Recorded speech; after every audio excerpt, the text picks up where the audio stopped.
Hi everyone, I am Sarah, Leicht Realtor here in Sarasota, and on today's episode we're going to take a quick peek around my mini farm.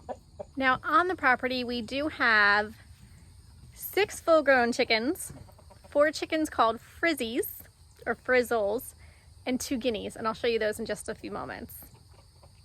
We also have blueberry trees, mango trees, loquats, a lot. Basically everything we've planted in our garden is something that you can eat.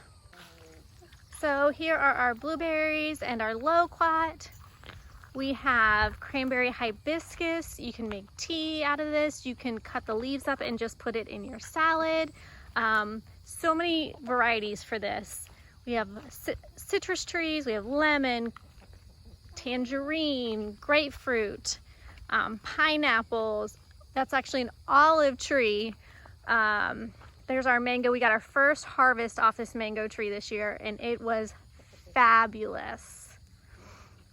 Now over in this corner, we have Meringue, and Meringue is actually used in a lot of products now for health. The leaves, you can pick them right off the plant and eat them if you wish. Some people boil them. Like I said, there is something that can be done with every item in our food forest. And as you note, we have an 8-foot fence around the entire food forest because the deer out here love to eat everything. Here are 3 of our hens coming to check us out. Hey ladies, we do have a barn cat over there. Now this tree here is called a JackFruit, and it normally grows in the rainforest, and it actually produces a fruit bigger than a watermelon. It's actually fantastic, and our local Detweilers does sell JackFruit seasonally if that's something that you would like to try. You gonna lay more eggs for us today? Or are you done? She was sitting on eggs earlier today. Now over in this corner we have 2 different avocado trees, one from a friend that we transplanted, and this guy over here is from our local Home Depot. And then we do have a couple growing from seeds. They're doing pretty good, but all avocados have to be grafted or they are not good. You can look that fact up, I didn't believe it myself. Here is a ruby red grapefruit. Over here we have a guava. It does have our first harvest this year also. They're not quite ready, but it does have a harvest. And this is a Barbados cherry.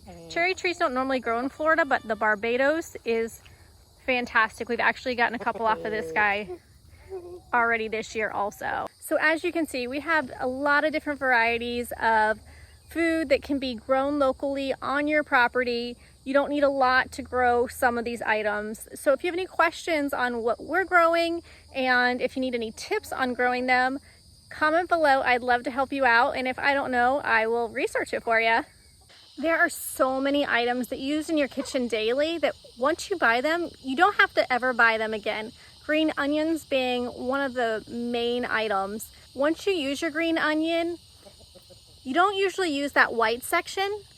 Rinse it off, stick it in water, let it grow fresh roots, and plant it. It will multiply, it will expand. You'll never have to buy green onions again. And they're actually really hard to kill. And there are many other items. Tomatoes, just throw a couple seeds in some soil and it usually pops. I would love to show you guys that, but season's almost over. It's hot, it's summer, so the vegetable garden's just about done. But I will definitely do a video for you guys next spring when we start that, or maybe even this winter with a couple winter items. Let's go take a look at those frizzles. These are called frizzles. Their feathers kind of go everywhere. It reminds me of Miss Frizzle from the Magic School Bus. Not sure if you've ever watched that, but it was a staple of mine growing up as a kid. All right, these are our Guineas. They are 2 little girls or boys, we don't know yet. But they are egg layers too, and they actually say they lay an egg very similar to a chicken, just a little bit creamier, a little bit bigger yolk. But those are our 2 new additions. They're about 3 to 4 weeks old. We do have 1 rooster. It was supposed to be all hens from Tractor Supply, but everyone makes a mistake. He's actually been a really good protector of our hens, keeping them safe. Safe so much so that he's not a fan of us. If you are looking for more land and you're wanting to expand your property so that you could have your own food forest, I'd love to help you find that. You can reach me at 941-402-3837 or email me at sarah@sarasotadiscovered.com.